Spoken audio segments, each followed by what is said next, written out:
ሰላም ጤና ይስጥልን ወደ ጄኤምኤም ቴሌቪዥን ተመልካቾቻችን ከጄኤምኤም ቴሌቪዥን የጄኤምኤም መረጃዎቻችን ወናንተ እንደስበሳለ ላይ እንገኛለን። በቅድሚያ ማርስ ዜናዎች የኢትዮጵያ ሙሉ ወንጌል አማኞች ቤተክርስቲያን የልማት ኮሚሽን ከኢትዮጵያ ወንጌል አማኞች ቤተክርስቲያናት ካውንስል ጋር በጋራ በመሆን የፓናል ውይይት አካሄደ። ኢየሱስ መና በሚሽግዳ የተሰኘው የዶክተር መለሰ ሄራሞ መጽሐፍ ተመረቀ። የሌሊትና የማለዳ ቅዝቃዜ እስከ ታህሳስ መጨረሻ ይቀጥላል ተባለ። ከውጭ ሩዋንዳ ከ10,000 በላይ የወንጌላውያን ቤተክርስቲያናትን ዘጋች። በቻይና የህዝብ ቁጥር በ2 ሚሊዮን መቀነሱ ተገለጸ። ከመረጃዎቹ ጋር ኒሱስና ያሳብራችሁ ቆይታችሁን አብራችሁ ነው። የኢትዮጵያ ሙሉ ወንጌል አማኞች ቤተክርስቲያን የልማት ኮሚሽን ከኢትዮጵያ ወንጌል አማኞች ቤተክርስቲያናት ካውንስል ጋር በጋራ በመሆን የሀገርና የሰላም የወንጌላውያን አማኞች ሚናና ኃላፊነት በታሪክ አሁንና ወደፊት በሚል መሪ ቃል የፓናል ውይይት አካሂዷል። ሰኞ ታህሳስ 13 2018 ዓ.ም የሀገርና የሰላም የወንጌላውያን አማኞች ሚናና ኃላፊነት በታሪክ አሁንና ወደፊት በሚል መሪ ቃል በተካሄደው የፓናል ውይይት ላይ የቤተ እምነቱ ፕሬዝዳንት መጋቢ ላኮ በዳሶ፣ ምክትል ፕሬዝዳንት መጋቢ ለውየው ስንሻው፣ የልማት ኮሚሽን ኮሚሽነር መጋቢ ብርሃኑ ታረቀኝ፣ የካውንስሉ የጽህፈት ቤት ኃላፊ መጋቢ ጌትነት ለማ፣ የወንጌላውያን አማኞች የሙሉ ወንጌል የመካነ ኢየሱስ የቃለ ሕይወት የመሰረተ ክርስቶስ የገነት ቤተክርስቲያናትና ሌሎች የቤተ እምነቶች አጠቃላይ 86 መሪዎች ተገኝተዋል። የሰላምታና የመክፈቻ ንግግር መጋቢ ብርሃኑ ታረቀኝ ያደረጉ ሲሆን የፓናል ውይይት ዓላማውን በመናገር ዘላቂ ሰላም በሀገራችን ለማምጣት የወንጌላውያን አማኞች እርስ በርስ በመቀራረብ መነጋገርና መመካከር ይኖርብናል፣ ለዚህም መድረኮችን በመፍጠር ሚናችንን መወጣት ይገባናል ሲሉ ገልጸዋል። መጋቢ ላኮ በዳሶ የወንጌላውያን አማኞች ሁሉ በሀገር የሰላም ግንባታ ሂደት ላይ የራሳቸውን ሚና አውቀው የሚጠበቅባቸውን ኃላፊነት በመወጣት የክርስቶስን ሰላም ማወጅ ይኖርብናል ሲሉ መልእክት አስተላልፈዋል። በመቀጠል መጋቢ ጌትነት ለማ ከዚህ በኋላ እንደ ካውንስል ሁሉም ቤተክርስቲያናት የሰላም ግንባታ በከፈቱት መንገድ በተቋማቱ መካከል ያለው ግንኙነት ተሻሽሎ ክርስቲያናዊ ስነ ምግባርን በመጠበቅ ቤተክርስቲያናት ጠንክረው ሚናቸውን ሊወጡ ይገባል ሲሉ ገልጸዋል። ፕሮፌሰር ምህረቱ ሻንቆ በሀገር ሰላም ግንባታ ላይ የወንጌላውያን መሪዎች ሚና በሚል ርዕስ ለጉባኤው ጥናታዊ ጽሑፍ ያቀረቡ ሲሆን ከተሳታፊዎችም የተለያዩ ጥያቄዎች ቀርቦላቸው መልስ ሰጥተዋል።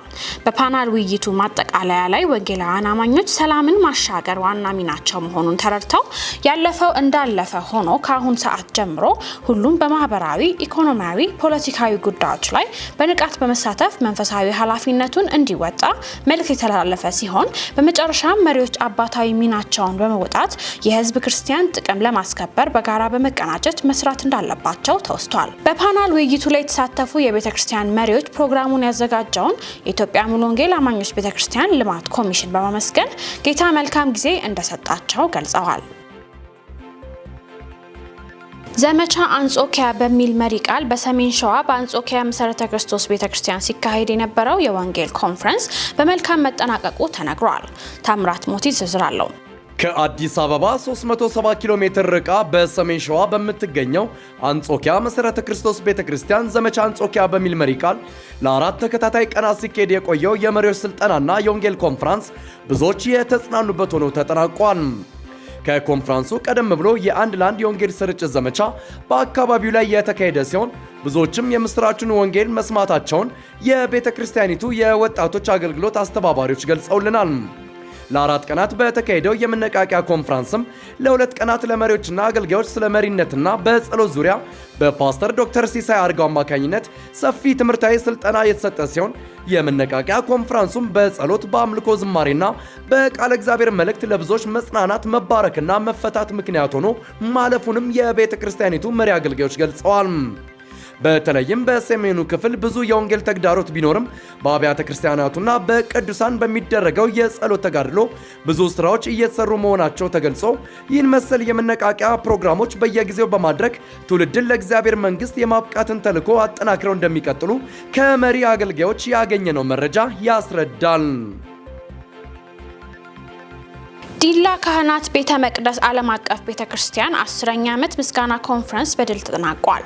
የዲላ ካህናት ቤተ መቅደስ ቤተክርስቲያን 10ኛ ዓመት ኮንፈረንስ ለ5 ተከታታይ ቀናት በምስጋናና የአምልኮ ፕሮግራም የተጠናቀቀም ሲሆን በፕሮግራሙ መጀመሪያ ቀን የቤተክርስቲያኑ ዋና መጋቢ ዶክተር ህርባዬ ደበበ ከመሳፍንት መጽሐፍና ከሳምሶን ህይወት ታሪክ የተወጣጡ ትምህርቶችን አንድ ጊዜ አስበኝ በሚል ርዕስ አካፍለዋል። በቀጣዩ 3 ቀናት ደግሞ ቄስ በፍቃዱ ቦረና መንፈሳዊነትና ሰማያዊነትን መጠበቅና ብርሃን ይሁን በሚል ርዕስ አስተምረዋል።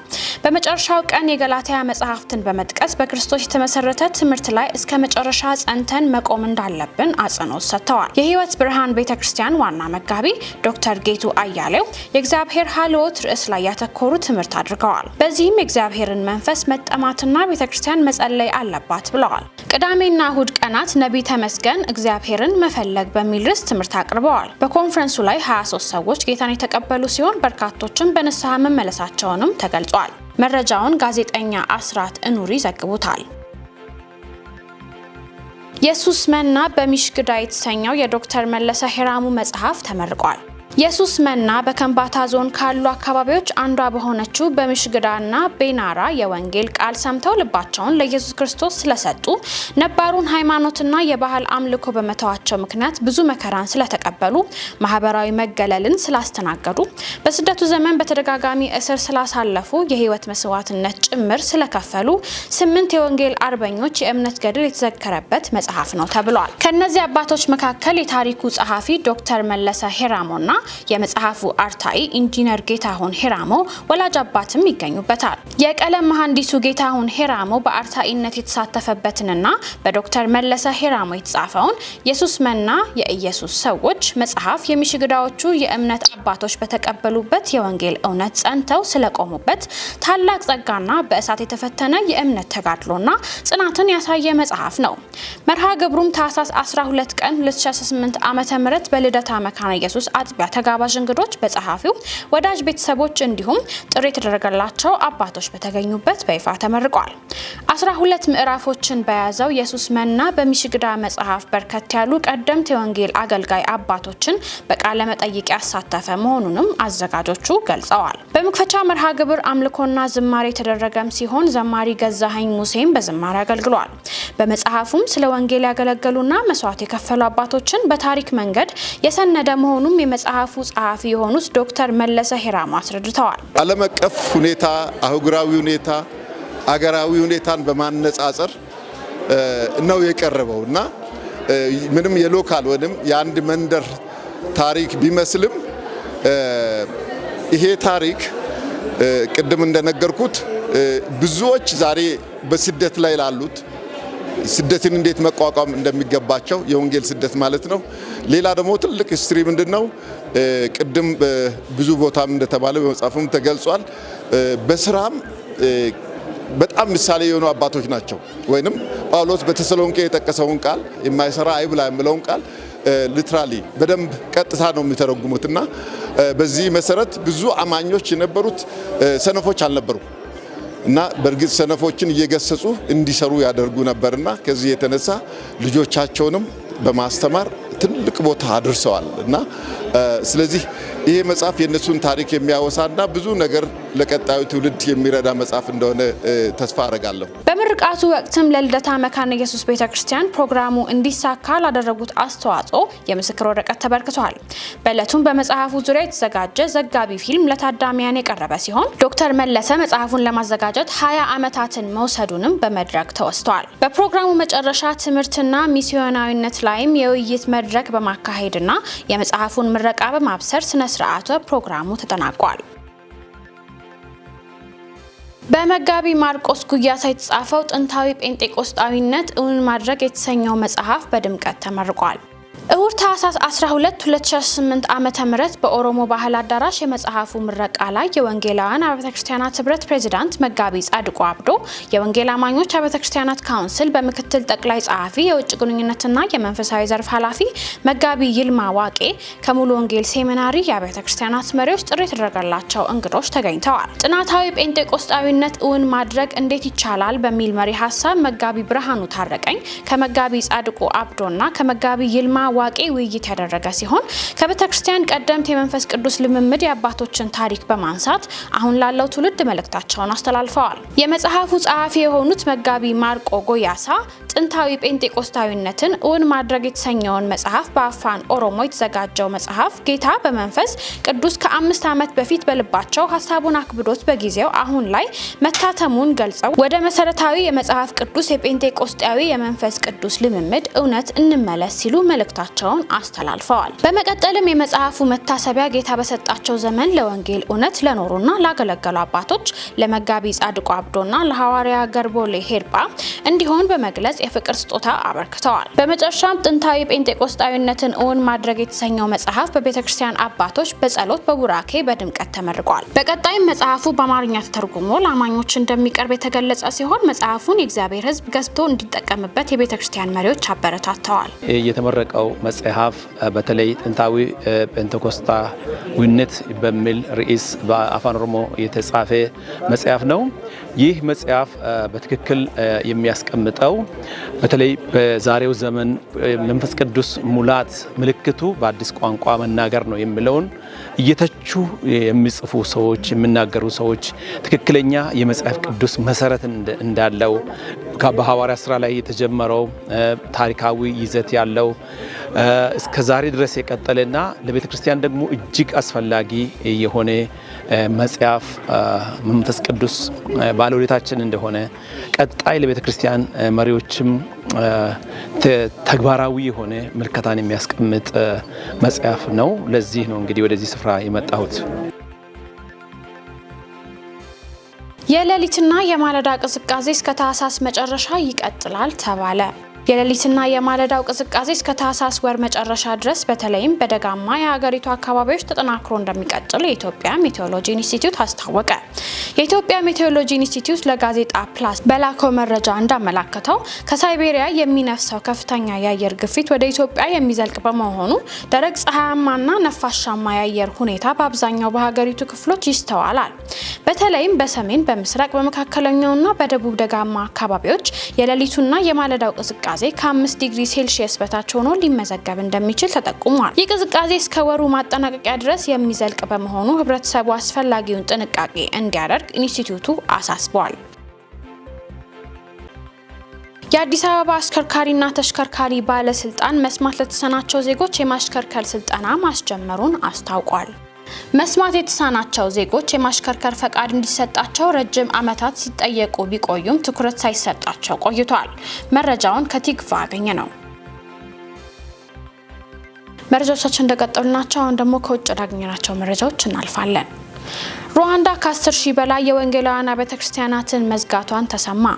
ሩዋንዳ ከ10,000 በላይ የወንጌላውያን ቤተክርስቲያናትን የዘጋችው የአምልኮ ስፍራዎችን ለመቆጣጠር የወጣውን እንደ ኤሮፓውያን አቆጣጠር የ2018 ህግ ባለማክበራቸው ነው ተብሏል። ህጉ ቤተክርስቲያናትና ሌሎች የእምነት ተቋማት በይፋ እንዲመዘገቡ፣ የጤናና የደህንነት መስፈርቶችን እንዲያሟሉ፣ በተፈቀደላቸው ህንጻዎች ውስጥ ብቻ እንዲሰሩና በብቁ የሃይማኖት መሪዎች እንዲመሩ ይደነግጋል። ባለስልጣናት እንዳሉት አብዛኞቹ የተዘጉ ቤተክርስቲያናት እነዚህን መስፈርቶች ያላሟሉ ሲሆኑ ደህንነቱ ባልተጠበቀ ህንጻ ውስጥ መስራትን ወይም ያለ ተገቢ ሰነዶች መንቀሳቀስን ጨምሮ የህግ ጥሰት በመፈጸማቸው የተዘጉ ናቸው። መንግስት እርምጃው ምዕመናንን ለመጠበቅ ተጠያቂነትን ለማረጋገጥና ብዝበዛን ለመከላከል ያለመ ነው ያለ ሲሆን ፕሬዚዳንት ፖል ካጋሜ ከዚህ ቀደም ቁጥጥር ካልተደረገባቸው አብያተ ክርስቲያናት አማኞችን ይጠቀሙባቸዋል ሲሉ መተቸታቸው ተጠቁመዋል። ይሁን እንጂ የሰብአዊ መብት ተሟጋቾች ድርጅቶችና የሃይማኖት መሪዎች የመዝጋት እርምጃው በጣም ጥብቅ እንደሆነና በተለይም በትንንሽና ገለልተኛ ጉባኤዎች ላይ የአምልኮ ነጻነት ስጋት እንደሚያሳድር ይከራከራሉ።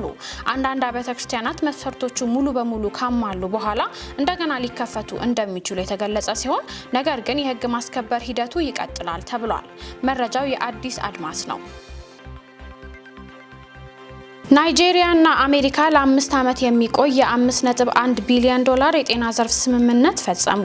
አሜሪካ የክርስትና እምነት ላይ መሰረት ያደረጉ የጤና አገልግሎት ሰጪዎችን በደንብ ያበረታታል ያለችውን የጤና ስምምነት ከናይጄሪያ ጋር መፈራረሟን ገልጻለች። አሜሪካ በስምምነቱ መሰረት እንደ HIV፣ ቲቢ፣ ወባና ፖሊዮ ያሉ በሽታዎችን ሕክምና ለመደገፍ 2.1 ቢሊዮን ዶላር ስትሰጥ ናይጄሪያ የጤና ዘርፍ በጀቷን በ3 ቢሊዮን ዶላር ትጨምራለች። አሜሪካ ስምምነቱ ክርስቲያኖችን ከጥቃት መጠበቅን ቅድሚያ ይሰጣል ስትል በልዩነት ድጋፉ የክርስቲያን ጤና ተቋማትን ይመለከታል ብላለች። አሜሪካ 900 የሚሆኑ የእምነት መሰረት ያላቸውን ክሊኒኮችና ሆስፒታሎች ከ30 በመቶ በላይ የሚሆነውን የናይጄሪያ ህዝብ እያገለገሉ ነው ስትል እነዚህን መደገፍ አስፈላጊ ነው ብላለች። አሜሪካ ስምምነቶቹን በፈለገ ጊዜ ማቋረጥ እንደምትችል ገልጻ ናይጄሪያ ክርስቲያኖችን ኢላማ ያደረገ የሃይማኖት ጥቃትን በመዋጋት ለውጥ ማምጣት ይኖርባታል ብላለች። አሜሪካ ተመሳሳይ የጤና ዘርፍ ስምምነቶችን ከዚህ በፊት ከኬንያ ጋር ተፈራርማ ፍርድ ቤት ማገዱ ሲታወስ ከሩዋንዳና ኡጋንዳ ጋር ተመሳሳይ ስምምነቶችን ፈጽማለች። አሜሪካን ቀዳሚ ያደረገውን የጤና ስምምነት በቀጣይ ሳምንት ከብዙ ሀገራት ጋር እንደሚፈጸምም አሜሪካ አስታውቃለች። የሳህል ሀገራት ጥምረት የጋራ የደህንነት ኃይል መሰረቱ። ከቀናት በፊት የጋራ ኢንቨስትመንት ባንክ የመሰረቱት ማሊ፣ ቡርኪና ፋሶና ኒጀር የጋራ ጦር መስርተዋል። የጸጥታ ኃይሉ የሳህል ሀገራት ጥምረት የጋራ ኃይል ሲባል የጸጥታ ኃይሉ አባላት ከሶስቱም ሀገሮች ጦሮች የተወጣጣ ይሆናል ተብለዋል። ሶስቱ ሀገራት ከኢኮዋስ ወጥተው የመሰረቷትን ጥምረት በማሊ በወታደራዊ መፈንቅለ መንግስት ስልጣን የያዙት ጀነራል ጎይታ በአሁኑ ጊዜ በሊቀመንበርነት ሲመሩት ጀነራሉ ሽብርተኝነትን በሳህል ቀጠና ለማሸነፍ የተመሰረተ ስትራቴጂካዊ ጥምረት ብለውታል። ሶስቱ ሀገራት ያሉበት የሳህል ቀጠና በተደጋጋሚ ለሽብርተኝነት ተጋላጭ የሆነ አካባቢ እንደሆነ ሲታወቅ የጋራ ጦር የቡርኪና ፋሶ ጄኔራል ዳኡድ ትራኦሬ ይመሩታል ተብሏል። ዘገባው የቲአርቲ ነው። በመጨረሻም በቻይና የህዝብ ቁጥር በ2 ሚሊዮን መቀነሱ ተገልጿል። መረጃዎቻችንን ከማጥቃላችን በፊት ዜናዎቹን አስሳችሁ የኢትዮጵያ ሙሉ ወንጌል አማኞች ቤተክርስቲያን የልማት ኮሚሽን ከኢትዮጵያ ወንጌል አማኞች ቤተክርስቲያናት ካውንስል ጋር በጋራ በመሆን የፓናል ውይይት አካሄደ። ኢየሱስ መና በሚሽግዳ የተሰኘው የዶክተር መለሰ ሄራሞ መጽሐፍ ተመረቀ። የሌሊትና የማለዳ ቅዝቃዜ እስከ ታህሳስ መጨረሻ ይቀጥላል ተባለ። ከውጭ ሩዋንዳ ከ10,000 በላይ የወንጌላውያን ቤተክርስቲያናትን ዘጋች። ለዛሬ ያዝናቸው የጄኤምኤም መረጃዎቻችን ይመስሉ ነበር። እኔ ሶስና ያሱ መረጃዎችን ወደ እናንተ ያደረስኩኝ አብራችሁ ቆይታ አደረኩኝ። መረጃዎችን ያዘጋጁላችሁ ደግሞ ዳንኤል አንተነህና ነጻነት አቆማ ነበሩ። ከቀሪ የጄኤምኤም ቴሌቪዥን ፕሮግራሞቻችን ጋር መልካም ቆይታ